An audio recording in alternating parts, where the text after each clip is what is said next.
کیونکہ آج قربانی کا دن بھی ہے اور آپ دیکھ رہے ہیں ہر طرف تازہ خون، لیکن وہ وقت بھی یاد کریں جب صحابہ کو حضور نے آواز دی کہ میرے صحابہ چلیں، تو قرآن کہتا ہے ٹوٹی ہوئی پنڈلیوں کے ساتھ انہوں نے کہا لبیک و سعدیک یا رسول اللہ، لبیک و سعدیک یا رسول اللہ۔ زخموں پر جناب کوئی مرہم بھی نہیں لگائی،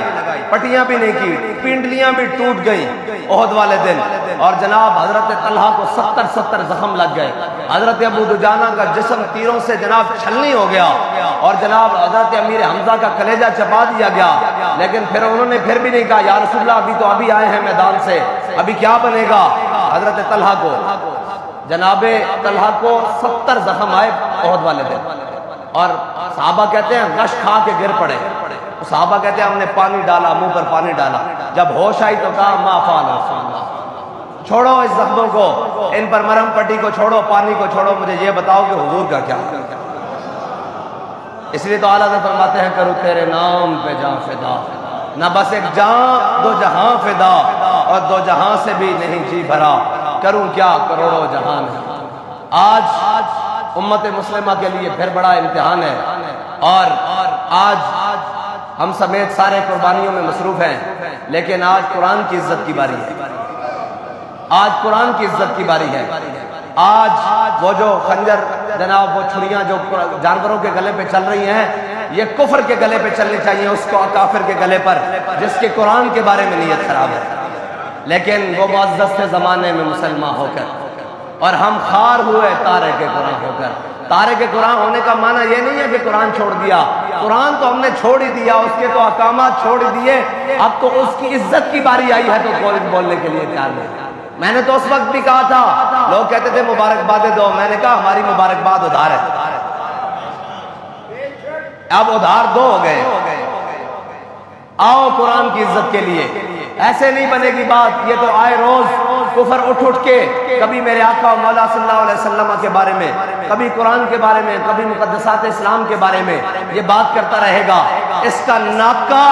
اس کا کفر کا ناطقہ، اور ان سب کو یہ بتانا پڑے گا کہ یہ امت مسلمہ لاوارث نہیں ہے، اور یہ قرآن جس کو اللہ تعالیٰ نے لا ریب بھیجا ہے دنیا میں، انا نحن نزلنا الذکر وانا لہ لحافظون، اس کا معنی یہ بھی ہے کہ میرے بندے، قرآن نے بار بار کہا ہے کیا ہے میرے بندوں، اس سے مراد یہ ہے کہ جب اللہ حفاظت کرائے گا تو اپنے بندوں سے ہی کرائے گا نا،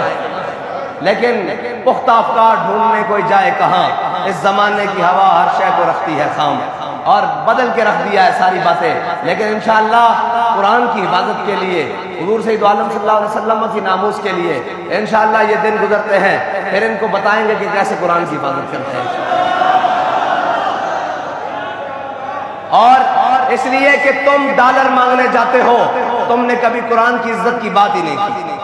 تمہیں اپنی عزتیں پیاری ہیں۔ آؤ آج بھی کھڑے ہو کر ان لانتیوں کو، مردودوں کو بتاؤ،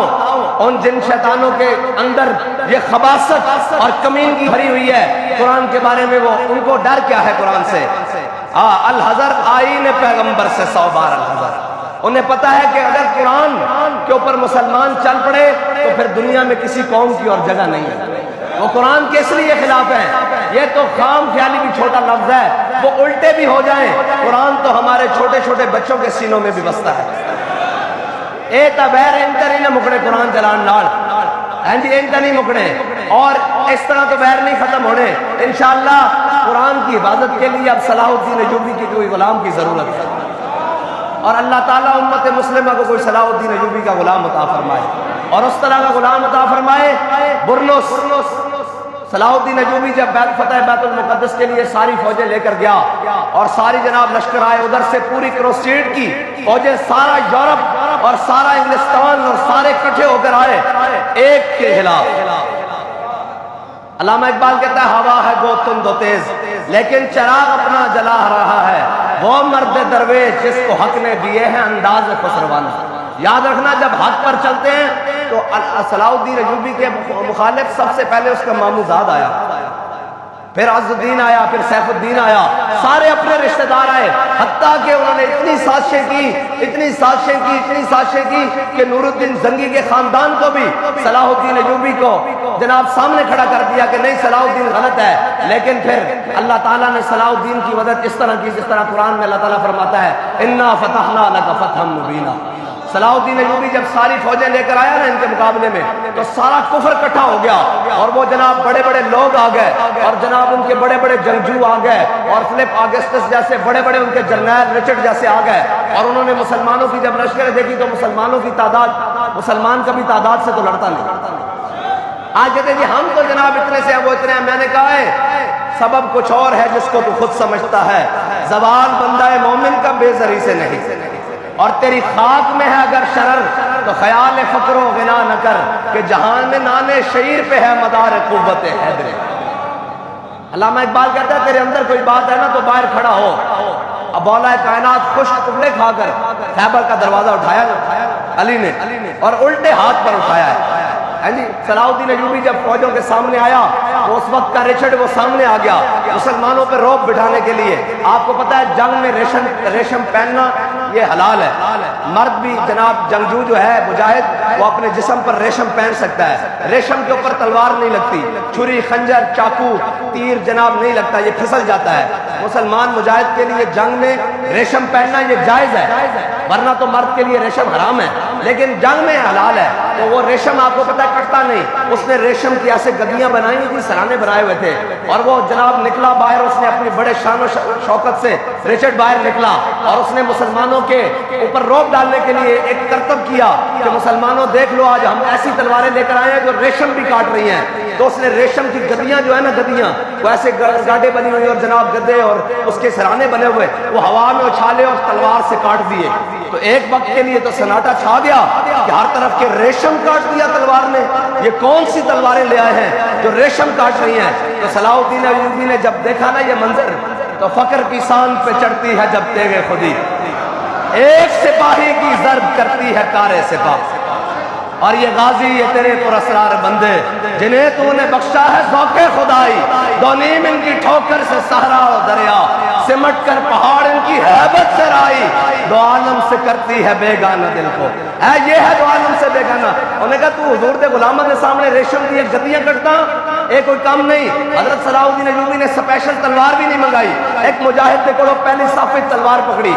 اور محدثین اور جناب قراء اور جناب بڑے بڑے مفتیان کرام پہلی ثابت کھڑے، انہوں نے کہا سناؤ آج یا ایھا الذین آمنوا جاہد الکفار والمنافقین واغلظ علیہم ومأواہم جہنم وبئس۔ آج جہاد کی آیتیں پڑھو انہاں دے سامنے تاکہ ابھرن حضور دی تلوار تے لکھیا سی نا کہ اگے بڑھنا عزت ہے،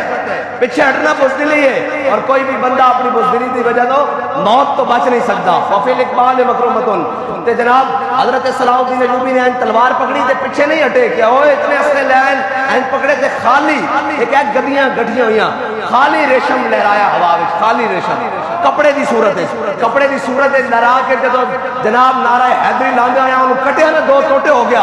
کہ انہیں پورے کفر کے ہوتے لڑتا تاری ہو گیا۔ انہوں نے کہا یار گدی تا کٹی جا سکتی ہے، خالی ریشم دا ٹکڑا تا نہیں کٹیا جا سکتا،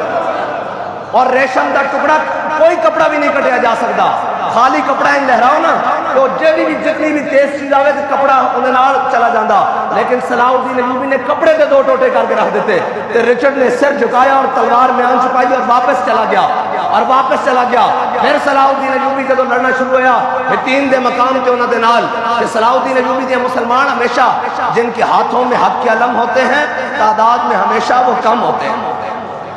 ہاں حق دے نال تھوڑے ہی بندے کھلونے، لیکن جتنے کھلونے پھر ہو حسین دے بارے سن دے۔ کہنے سننا کہنے جی وہ بندہ 2000 ہے، میں کہا تسی کربلا ہوندے نا تو تسی یہی کہنا سی بندہ 72 ہے۔ اینجی رپورٹر دیتیاں سن نا